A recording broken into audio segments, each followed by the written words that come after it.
when Anna Soubry, Nigel Farage, Amber Rudd were on the panel, Jonathan Reynolds and John Mills.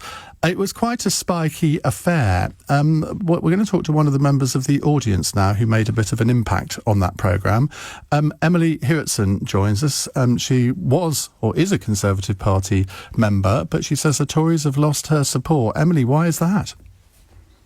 I just think the main reason is that at the end of the day, we were supposed to have been leaving the EU on March the 29th, and the party has failed to do so. And I think they've lost track of a lot of the key issues, and it's time to get Brexit out of the way, and we should be leaving without a deal.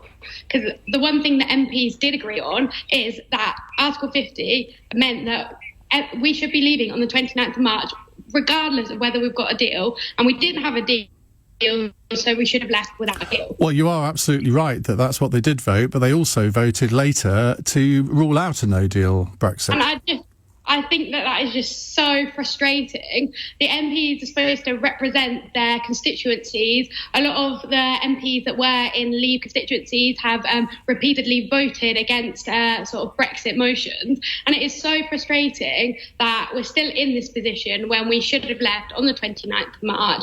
And the fact that we've got no deal taken off the table is such a terrible negotiation strategy. So do you think the Prime Minister should now be replaced? Oh, absolutely. How can we have a Prime Minister that can't even unite her own party, let alone the whole country? Can you name a single Conservative leader over the last 30 years that's united the Conservative Party over Europe? None of them have they? I suppose not, but at the end of the day, what does stand is that we had a democratic process, a referendum in which we chose to leave. So regardless of whether an MP wanted to remain or wanted to leave, it's about implementing the result of that democratic process. And that's what I find so frustrating. It shouldn't still be about remain or leave. It should be about democracy. But Theresa May would say she's doing that. Well, I think that's a bit up for debate, because at the end of the day, if the result of the referendum had been implemented, we should have left by now. So I think she has failed. Now, you have had quite a lot of, shall we say, discussions on social media after your appearance on Question Time. You question Femi Olawole for him taking you to task for your views, saying, well, am I not allowed to have a view as a young person who's a member of the Conservative Party? Has this discussion on Twitter got you down at all? Not at all. Obviously, I have quite a controversial opinion. A lot of people my age aren't even interested in politics, let alone being a young Conservative Leave voter.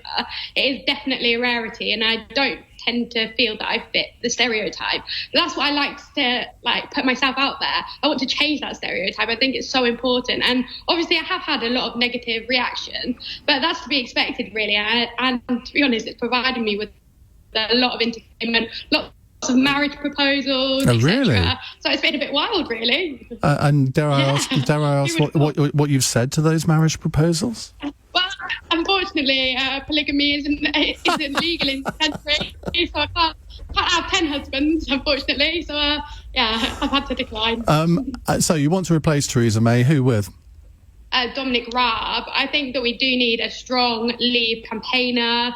I think it's finally time. And also, there's a video circulating at the moment, and there was a discussion within the EU Parliament, and a lot of them were actually making the point that Dominic Raab is such an awkward negotiator, and we need an awkward negotiator in order to get a good deal, because at the moment what we're faced with is either a bad deal or remaining, and I think that's just so unfortunate.